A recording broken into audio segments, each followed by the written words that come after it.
तो इंटरमीडिएट कक्षा 11 में शब्द परिच्छेद के अंतर्गत वृत्त के समीकरण के संबंध में आपको जानकारी दी जा चुकी है। इससे पहले इस वीडियो में आप वृत्त का व्यापक समीकरण जानेंगे।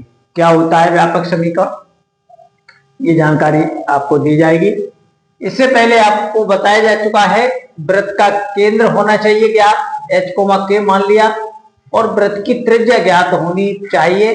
तो वृत्त का समीकरण ऐसे निकलता है x माइनस h का वर्ग प्लस y माइनस a का वर्ग बराबर त्रिज्या का वर्ग। इस तरह से निकला हुआ जो समीकरण होता है होल स्क्वायरों के रूप में बंद, इसे मानक रूप में समीकरण बोला जाता है। वृत्त का मानक समीकरण, मानक रूप में वृत्त का समीकरण। h के मान अंकों में कोई होंगे और r का मान भी कोई अंकों में या किसी वास्तविक संख्या के रूप में होंगे। तो ये इस तरह का होल स्क्वायरों में बंद तीन पदों का समीकरण मानक रूप कहलाता है। अब व्यापक रूप क्या होता है, इसको जब खोल देते हैं, होल स्क्वायर खोल दो तो देखो ये whole square a minus b के होल स्क्वायर से ये तीन पद हो गए, a square plus b square minus 2ab, और इसका भी होल स्क्वायर खोल के ये तीन पद आ गए बराबर आर स्क्वायर। इनको क्रम से लिखा है, पहले एक्स स्क्वायर वाई स्क्वायर लिखा, फिर ये x का पद लिखा और ये y का पद लिखा, और ये स्क्वायर स्क्वायर एक h का स्क्वायर, k का स्क्वायर और r के स्क्वायर को ये इकट्ठा करके लिख दिया, माइनस का इधर आके कर दिया है। देखिए h, k और r ये अंकों में मान होंगे, ये आपस में जुड़ेंगे और ये घट के कोई एक संख्या बन जाएगी। इन तीनों को मिला के एक संख्या बन जाएगी, इसको c लिख दिया है बराबर 0। और ये एक्स स्क्वायर आपका रहेगा ही खुल के, वाई स्क्वायर हर हालत में आएगा, x और y के वर्ग तो आने ही आने हैं। h, k के मान अलग अलग प्रश्नों में अलग अलग होंगे, तो हम इसको सुविधा के लिए एक नया रूप देने चाह रहे हैं। x तो आएगा ही आएगा, इसका गुणांक जो आप 2h देख रहे हैं माइनस का, इसको मैं प्लस का g कर देता हूं h की जगह, और इसे f लिखे देता हूं, k को माइनस k को प्लस का f, और इन तीनों को लिख दिया है मिला के c। ये जो रूप आप देख रहे हो नया, ये प्लस का 2fy और इन तीनों की जगह c, जहां हमने क्या कर दिया वो आप देख लीजिए। हमने क्या किया है, h की जगह पर हम माइनस का g लिख दें तो ये आ जाएगा, ये हम माइनस g लिख दें तो इस जगह प्लस बन जाएगा ये।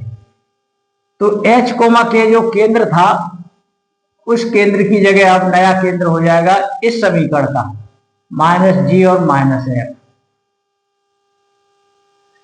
और ये c का कौन है, इस c के बारे में, इसको c बराबर क्या है, ये हो गया h square plus k square minus r square को c लिख रखा है। तो r इधर ले लो स्क्वायर और c इधर जाके ये माइनस का हो जाएगा, और h और k के ये वाले मान लगा दो। h की जगह माइनस g लिखेंगे और स्क्वायर करेंगे,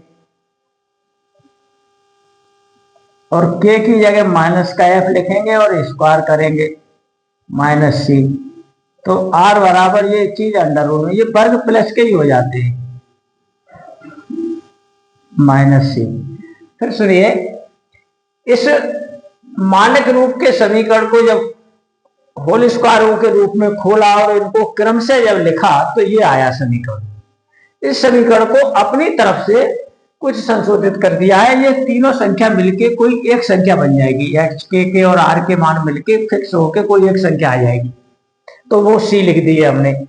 और ये जो x और y के गुणांक जो माइनस के 2h और माइनस के 2k हैं, इनको मैंने प्लस का 2g लिख दिया है, माइनस 2h की जगह प्लस का 2g, और इस माइनस 2k की जगह प्लस का 2f लिख दिया है।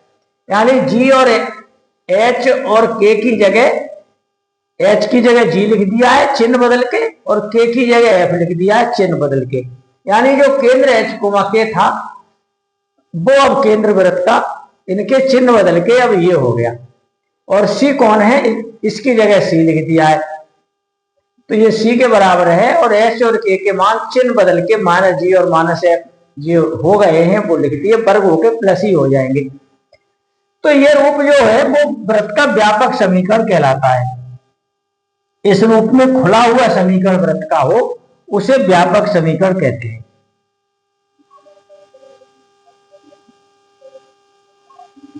यदि खुला हुआ समीकरण आपका है तो वो समझ लो व्यापक रूप में है, और ये बंद अवस्था में है तो ये मानक रूप में है। आपको यदि पूछा जाता है कोई समीकरण के इस वृत्त का समीकरण निकालिए, तो आप उसे मानक रूप में ही लिखें, होल स्क्वायरों को खोलकर क्रम से व्यवस्थित करके बराबर 0 के रूप में। तो ये व्यापक समीकरण कहलाता है, ये वाला हिस्सा। तो व्यापक समीकरण में जो केंद्र के निर्देशांक होते हैं वो इस तरह के होते हैं। x के गुणांक का आधा होता है चिन्ह बदलकर, x का गुणांक है 2g और उसका आधा g लिखा चिन्ह बदलकर, और y के गुणांक का आधा चिन्ह बदलकर। ये तो केंद्र के निर्देशांक आएंगे, व्यापक रूप में समीकरण है वृत्त का। तो और सी आर कैसे निकलेगा? आर निकलेगा g और f का वर्ग होगा और माइनस का ये तीसरा अचर पद होगा। तो ये व्यापक रूप में ये वृत्त का समीकरण है। इस पर आधारित वीडियो में कुछ और प्रश्न आपको बता दिए जाएंगे। धन्यवाद।